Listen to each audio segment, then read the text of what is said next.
Le Tchad est au cœur de l'Afrique centrale et son enclavement le prive de son épanouissement, surtout dans le domaine économique. C'est pourquoi le gouvernement a lancé de vastes projets d'infrastructures routières pour une meilleure circulation des biens et des personnes. Les routes, toutes catégories confondues composant le réseau routier intérieur du Tchad, totalisent 40 000 km, dont 25 000 km de routes intérieures nationales et 15 000 km de pistes de désert locales.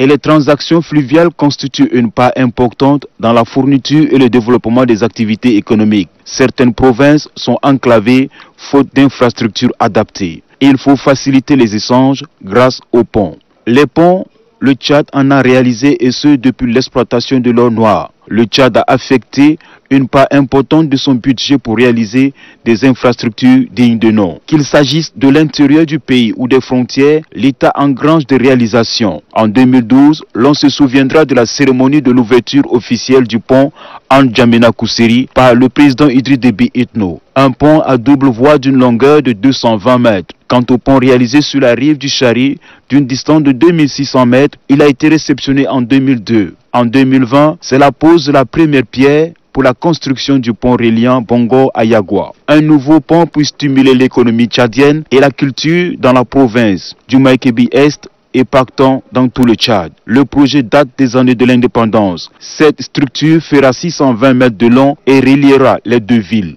Selon les experts, le pont tchado-camerounais permettra d'améliorer la connectivité et de libérer la vitalité de l'économie régionale, mais également d'associer Bongo et Yagua, deux provinces administratives spéciales engagées en faveur du développement global de la communauté économique et monétaire de l'Afrique centrale. Si le Tchad se veut la vitrine de l'Afrique telle que prônée par le gouvernement, ce n'est pas en vain mot. Cela passe nécessairement par les réalisations des infrastructures. Aujourd'hui, le développement économique des villes sur la rive du fleuve Logone, notamment Bongo et Yagua, est en plein essor. Il revient aux opérateurs économiques d'accompagner la politique du gouvernement à travers la création et l'installation des infrastructures répondant aux normes internationales.